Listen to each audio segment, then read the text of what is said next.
Les damos la bienvenida a todas las personas que se están conectando a esta cápsula del día de hoy, donde estaremos hablando de discapacidad visual.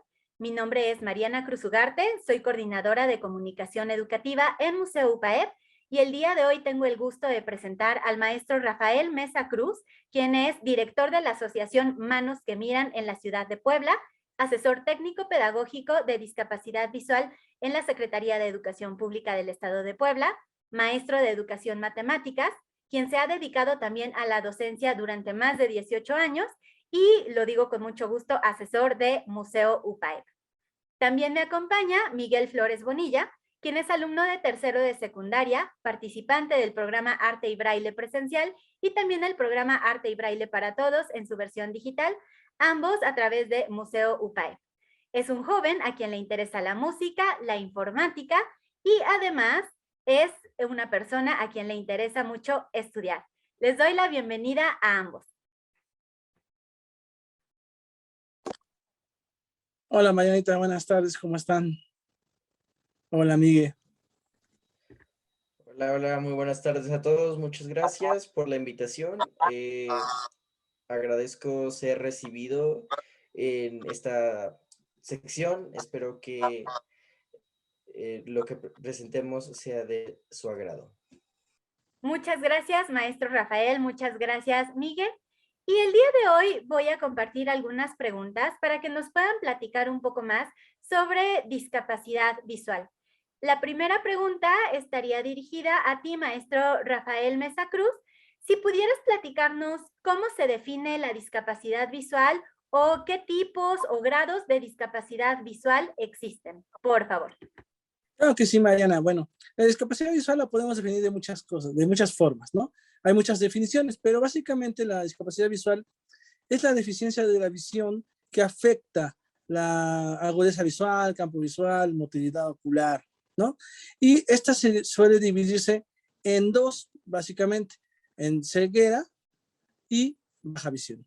La ceguera son aquellas personas que no pueden ver nada, ¿sí? Y la baja visión son aquellas personas que eh, aún con corrección de lentes no pueden ver mejor más allá de 3 metros, tal vez, ¿no? Para que más o menos nos quede la idea, ¿no? Aunque hay otros lugares donde las definen como grave, severa, moderada y todo eso, ¿no? Pero básicamente son ceguera y baja visión.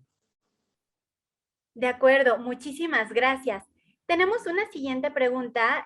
Nos gustaría que nos pudieran platicar ahora, en tu caso, Miguel, ¿qué tipos de barreras son las que normalmente enfrenta una persona con discapacidad visual en la vida cotidiana?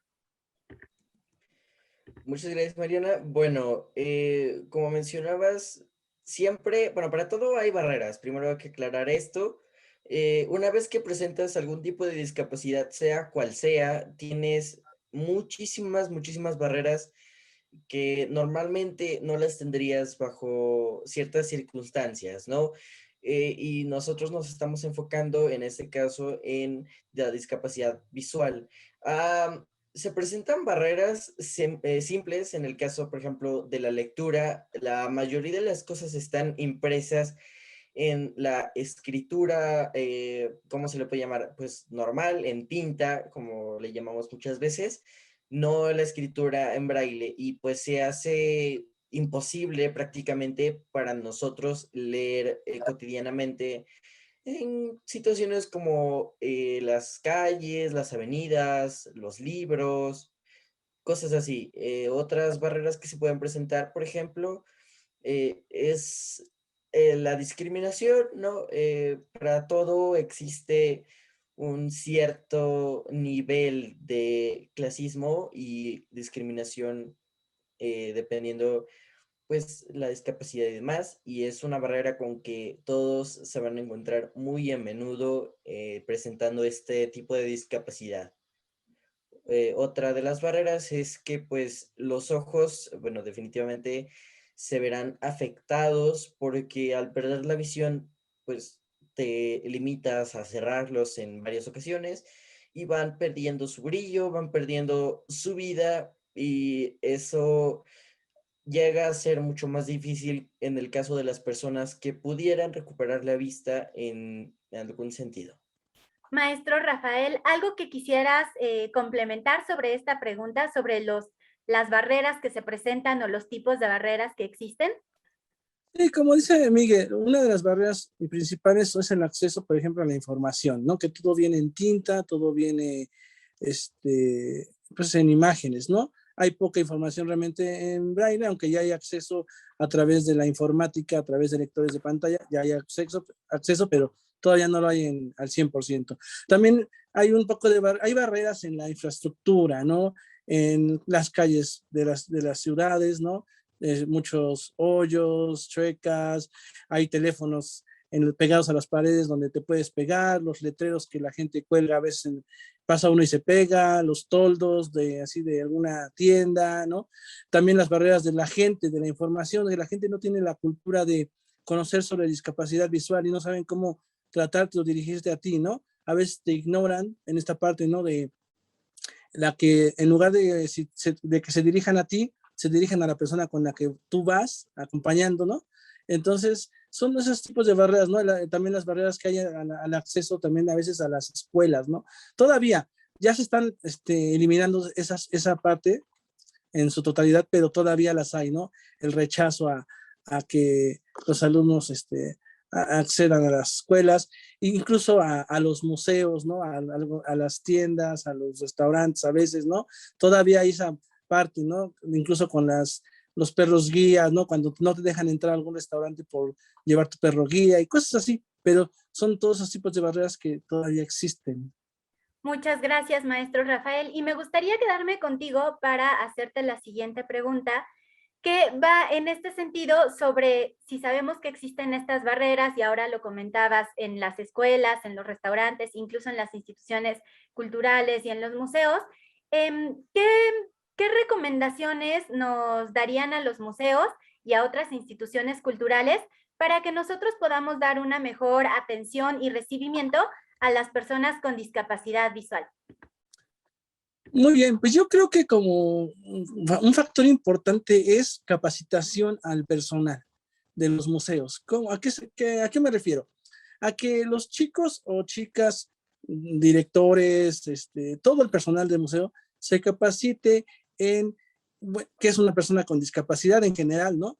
Y a veces también en especial qué es una persona con discapacidad, en este caso, una persona con discapacidad visual. ¿Cómo la puedo ayudar? ¿Cómo me debo de dirigir a las personas? ¿Cómo debo de guiarla? ¿Cómo debo de tratarlo? O sea, no es que tenga un trato especial, sino tratarlo como, de explicarles que nos debemos de tratar como cualquier otra persona. Simplemente es aprender a guiarnos y aprender a narrar lo que hay en el museo y cómo ofrecer el apoyo, ¿no? Y todo eso sería lo principal para que una persona con discapacidad visual se sienta con la confianza de voy a ir al museo. Ok, voy a ir a este museo, ¿por qué? Porque cuando llego, las personas me atienden bien, se dirigen a mí de forma correcta, me saben guiar por el museo, me saben explicar las exposiciones que hay, narrar, describir en su totalidad, ¿no? Lo que hay en el museo o las obras que se están presentando en ese momento, ¿no? Yo recuerdo hace bueno, ya algunos años que estuve en una presentación del Museo PAEP del ombligo de la luna. Me tocó ver esa exposición, ¿no? Y me dejaron tocar, porque sí se podía tocar esas piezas, ¿no?